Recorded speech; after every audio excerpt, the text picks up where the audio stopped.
All right, it's 4 o'clock now. Let's get started. Hi, everyone. This is Yan.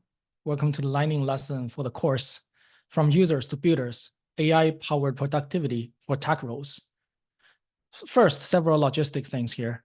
This is a half an hour Zoom meeting. We will spend like 20 to 25 minutes on the lecture, and then use the remaining for the Q&A. During the lecture, feel free to put your questions in the Zoom chat window and then use the emoji reactions to vote for others' questions. We will answer the most popular questions in the end. The meeting is recorded, and you will receive an email from Maven about where to download the recorded video and audio. Now, let's jump right into the topic. AI is the new buzzword. Everyone is talking about it, and big companies are pouring money in it. But if you really use ChatGPT, you may find, actually quite often, that ChatGPT is dumb. It's lazy, it forgets about things, it didn't do what I asked it to do. So we become upset, sometimes painful and curious. Why is others' ChatGPT so smart and so powerful? Well, you're at the right place. This is because we used it wrong, and it's not our fault. To some extent, ChatGPT is flawed in design. This product is designed to support and encourage conversations or chats. It makes sense because that's the most intuitive way of interaction. However, this form of product would naturally lead to certain usage that makes GenAI forget about things, lose track of details, and appear dumb and lazy. In this lesson, you will learn about a core concept from relevant research that can explain this all. It will help you make sense of the unexpected and undesired behaviors, and naturally leads to a counterintuitive but simple trick. If you use it, you will find the AI to be smarter and help you better on most tasks immediately. But in order to do that, we can't treat ChatGPT as a black box anymore. We don't come up with a random explanation or try out different tricks and wishing it to work. In this lesson, we will tackle the lazy and forgetful problems of AI systematically, beginning with understanding what is inside ChatGPT. Note, ChatGPT is still developing very fast. We hope what you learned today will still be relevant in a few years. So we need to go to the research. The most relevant research of ChatGPT began about 6 years ago. It began with a foundation model, and then alignment was added to make it something similar to today's ChatGPT. In order to effectively use this tool, we also need to add proper prompting and a solid understanding of context windows. These four are the most practical and fundamental components of using ChatGPT. Understanding each component will help us, will make our AI smarter and our work more effective. In the full course, we will go over each of them, but today we only have about 30 minutes. So we'll still try to do it, but focus on one thing, the context window, because it can help with all of your prompts. It's often overlooked, but it's central to explain and correct a lot of the problems of GenAI. After understanding the concept, we will then introduce a simple but very effective trick to effectively manage the context window. You may be familiar with the GPT on the left, which is often the case for people not managing their context window. It gave short answers, not willing to help, but with the same model and even the same prompt, after we use this simple trick, the GPT immediately becomes more willing to help and even smarter. This is the power of context window management. And let's begin the journey by first understanding what is a context window. Context window is a concept introduced very early in the original GPT paper. It has its meaning derived from the original along with time, even in OpenAI's own documents. But in this course, a context window is simply what ChatGPT sees when it generates responses. What does that mean? Let's take a look at a basic example. The simplest way to use ChatGPT is you ask it a question and it gives you an answer. In this example, I ask it, I have many large files to copy from one computer to another computer. What should I do? This sentence is my question, and it's also what ChatGPT sees when generating the response. Therefore, in this example, this sentence is the context window. Again, this is probably 90%, but not 100% the same as the original definition in the paper. But in the context of this course, a context window is what ChatGPT sees when it generates responses. We just saw a simplest case of which ask ChatGPT one question. Things begin to get more interesting when ChatGPT generates a response and we ask a follow-up question. I cannot upload the file to the cloud storage. What are my options? In this case, the context window will change to the red rectangle. It would include the chat history and the latest question. This might be a little bit counterintuitive for some people, so let's stop here and make a clarification on a common misconception. ChatGPT is a good product. It gives people an impression that we're talking with a human. So it's natural for us to imagine, oh, ChatGPT has a memory, storing its understanding of the world, storing our chat history, our requests, and so on. And then it reads my question and tries to answer it by recalling from the memory and reasoning based on the information. In this case, the context window would be only the latest question, not including the previous conversation. However, this is a natural and common misconception. OpenAI here uses a clever trick to make ChatGPT appear to have memory. Under the hood, what happened is OpenAI includes the chat history as part of the context window and asks GPT to answer the question based on all the information, including the historical conversations and the latest question. In other words, ChatGPT implements memory by appending chat history to the context window. When we ask ChatGPT a new question, what happens is the answer from the last round and the latest question was added to the context window, nothing else. No memory, no database, no state. So in the example above, the context window would be my first question, ChatGPT's first response, and my second question. This is a very important clarification. Actually, it immediately causes two problems. The first problem is that the context window is finite. ChatGPT, or any GenAI so far, can only process a limited number of input. GPT 3.5 had a limit of 4K tokens, which is about 3,000 words, and gradually expanded to 16K. GPT-4 had a limit of 8K tokens, and gradually expanded to 128K, but still kept a limit of output window of 4K tokens. These context windows appear large, but for certain tasks, they can be quickly consumed and causing issues. For example, here the user asks ChatGPT to write a Python program with an extra requirement that, for some reason, don't use the library of NumPy. The AI then outputs a Python program which can easily cost hundreds, sometimes 1,000 words of tokens. Then the user did a few rounds of iterations to ask the AI to add the feature of A and B. Up to this point, the context window may still hold the entire chat history, showing the red rectangle, but assume that it's close to the upper limit of the context window. In this situation, then the user asks, can you also do C in the program?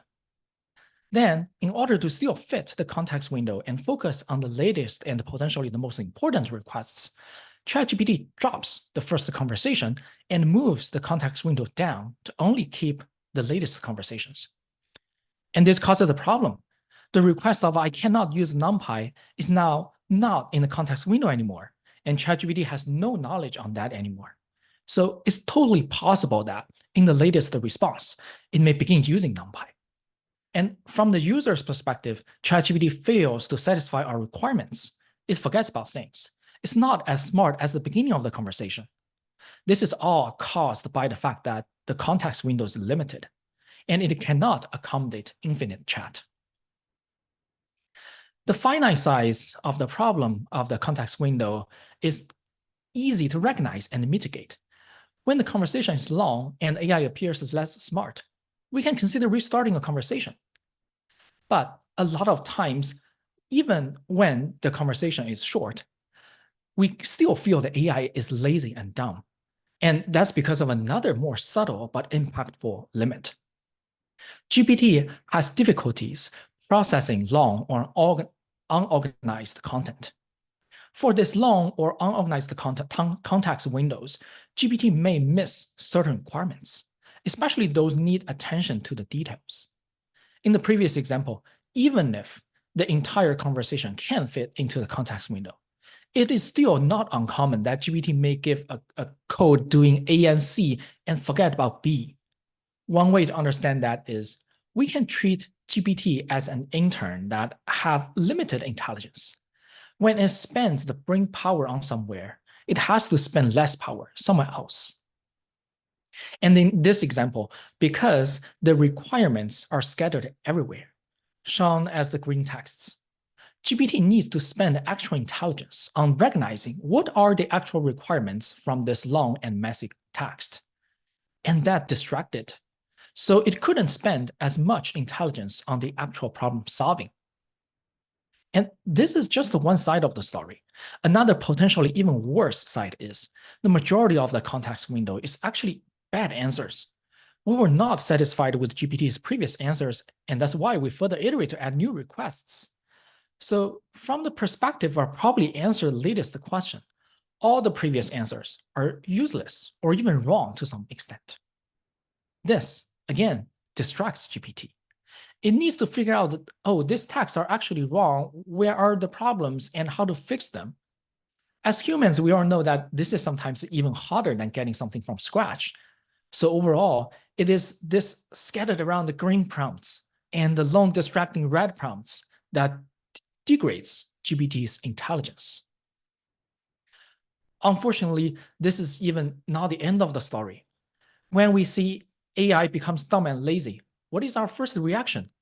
We chat more, give it more requests, and hope this could correct the problem. But now you understand the context window and its limits, you can see how this is not only not helping, but actually make things worse. Because now we have even longer chat histories to put in the context window, which means it's more likely to get cut off and more distracting. The requirements are further scattered around, and the bad previous responses are even longer. That makes everything worse. So it's not self-correctable. In the case of AI becomes dumb or forgetful, following our first reaction of chatting more will make it even worse. I'll pause here to review what just happened. We now learn from LLM research that the context window is a core concept deciding how smart ChatGPT may appear and how effective we could use it. Based on this concept, what previously appears frustrating, upset, and even weird behaviors now suddenly begin to make sense. When we chat with ChatGPT, it's nothing more than appending our chat history to its context window. And more chat ends up with a messier context window, which will result in a dumb or forgetful or lazy AI. Our first reaction is to chat more to correct it, but it simply doesn't work. It's not really our fault. It's mostly rooted from how ChatGPT is designed. It's designed to encourage us to chat, and that inevitably leads to this situation. But does that mean that we have to live with it? Not necessarily. Before touching the actual solution, let's detour a little bit to learning to drive for a moment. When we learn about driving, in many cases, our first reaction is actually wrong. For example, when a tire blows, humans' first reaction is to hit the brake, but it's wrong. The best practice is actually to leave it alone and gradually decelerate. The question is, how can we know what is the best practice? And how can we really do that in real life? The answer is simple. Through training. Training tells you how a technology works internally, tells you what's the best practice and why, and helps you practice until you make it a habit, until you remember it in your muscle memory. And it also applies to ChatGPT. To properly use ChatGPT, we need training too. We need training to correct our first reaction and use good practice to replace it. And for our specific problem, the solution based on our previous understanding is we need to manage our context window intentionally. Instead of blindly accepting ChatGPT's suboptimal design, we should proactively think about what our context window should look like. Is it in the best shape for GPT to work well? If we follow this mindset, it will be easy to come up with a much more effective prompt or context window, for example. Simply put all of the requirements in one paragraph. with nothing else.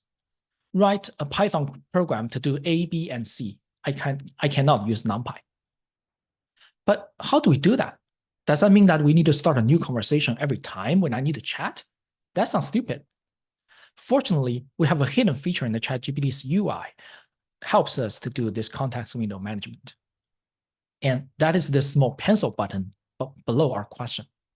It means edit.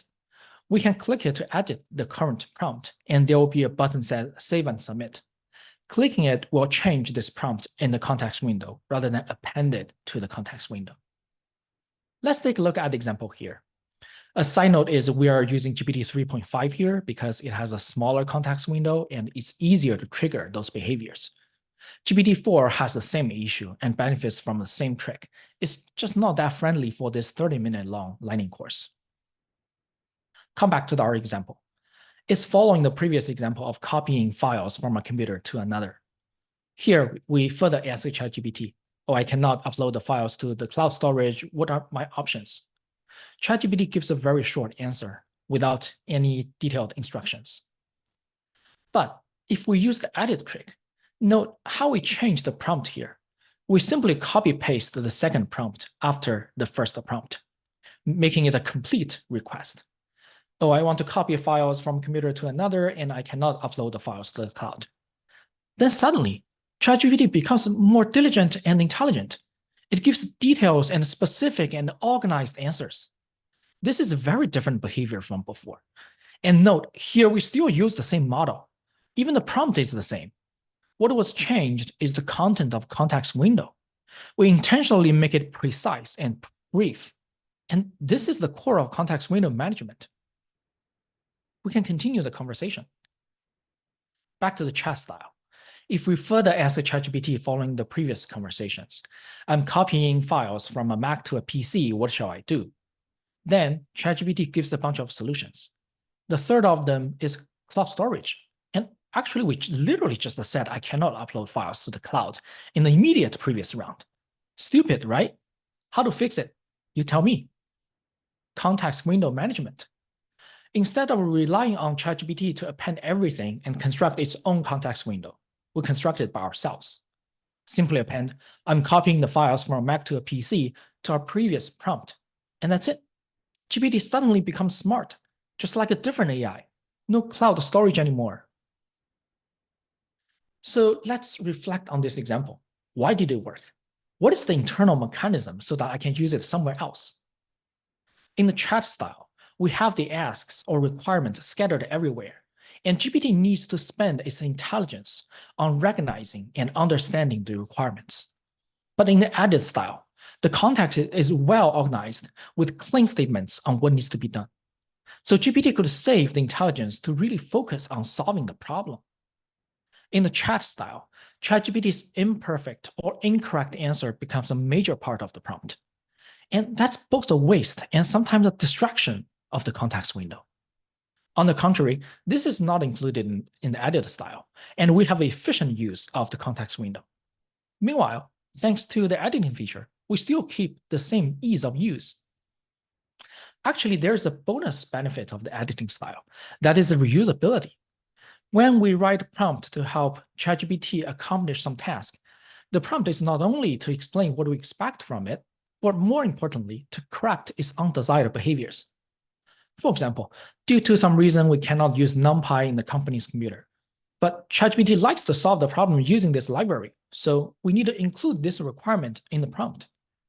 However, when we use the chat style, it's nearly impossible for us to reuse the prompt, because such kind of correction of unexpected behaviors are scattered all around the place, across many conversations.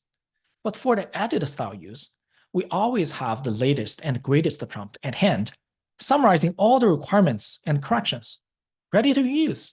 This is especially helpful in AI-assisted programming, which we will cover in the full course.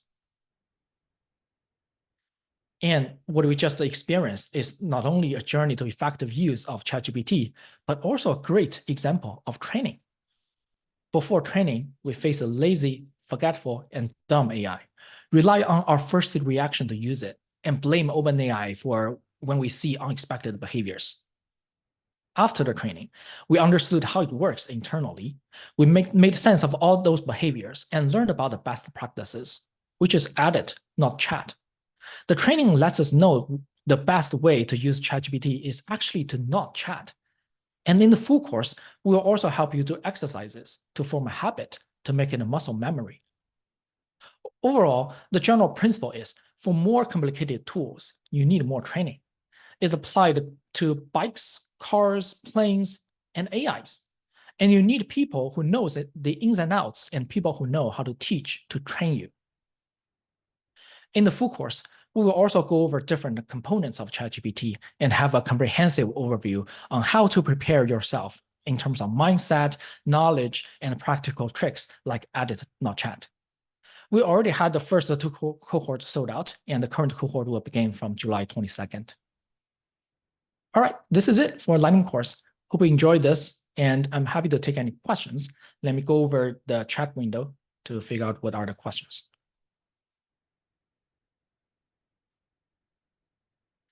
About the Google, so the question is, didn't Google recently void this issue with the infinitely window model? Yes, in the recent, I think that's in last a few days, Google proposed this, but my understanding is still in the pretty research phase. After it gets into production, hopefully we will have less burden in manually managing all of this context window. But before that, this is a pretty easy to use and effective trick.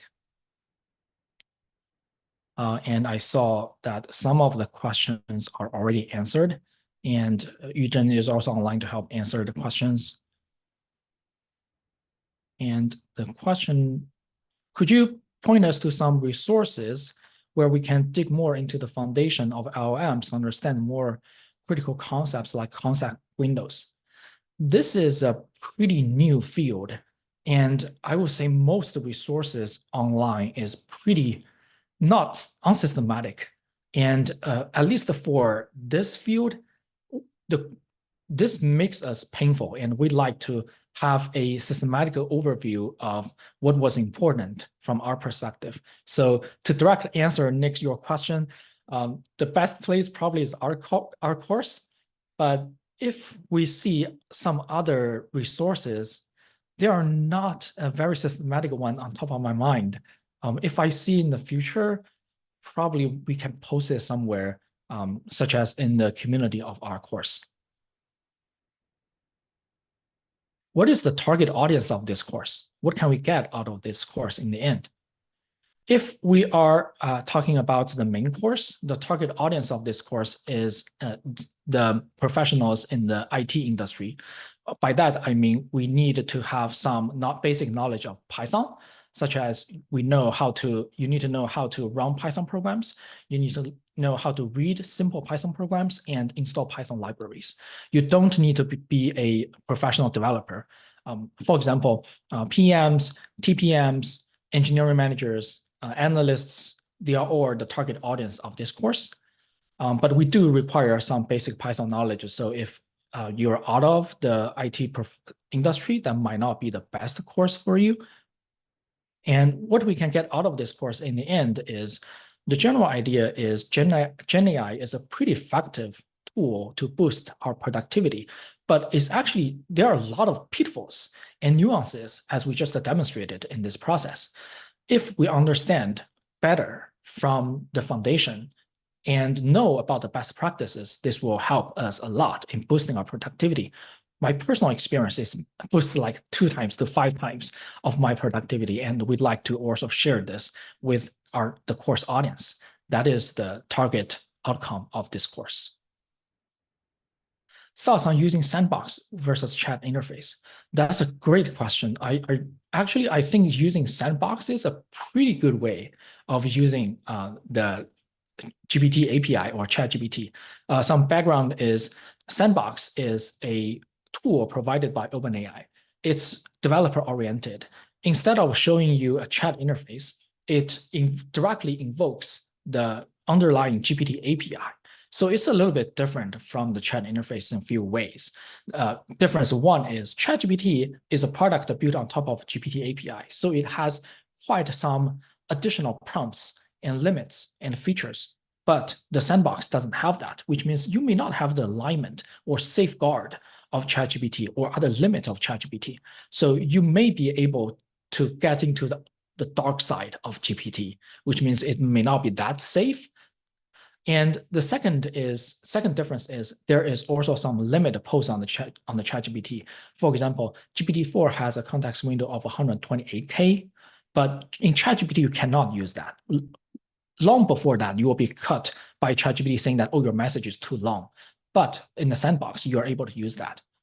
The third difference is the maintenance of chat history. In ChatGPT web interface, ChatGPT will maintain the context window as well as the chat history for you.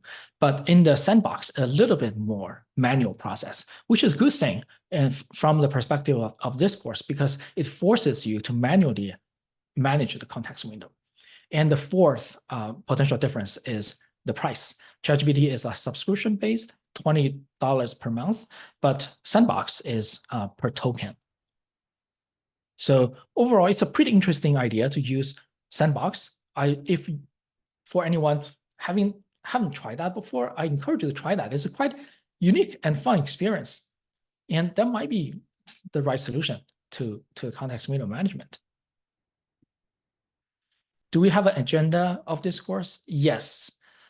In terms of cohort dates, we have that in the latest slide. And feel free to also scan the QR code so that you get to the cohort homepage and know more about the course, such as the syllabus, the expected outcome, target audience. We have everywhere. We have everything there. Thoughts on using iterations of a highly structured prompt by edit and or having LM start by asking questions to improve context of prompt, then incorporating into prompt. That's more about prompt engineering. That's my understanding of this question. And we do have some tricks around that, but that may be out of the scope of this context window. But overall, yes, having the prompt formulated in a more structured way is definitely helpful for making ChatGPT smarter. As we mentioned before, ChatGPT is it's pretty much like an intern. Actually, I really like this analogy. It's energetic. It doesn't know what is tired is, and it can work 24/7, but it needs some hand-holding. And this kind of prompt engineering is a great example of hand-holding. You cannot assign a very complicated task to an intern and expect him or her to accomplish the task perfectly. You have to do some hand-holding and potentially even babysitting. And prompt engineering and context window management are very good examples of a start point. And what might be a more beginner, novice-oriented GenAI course? That really depends on your background and the intention of what you want to learn. And my suggestions, actually, if you want even more beginner or novice course, probably a course is not the best option.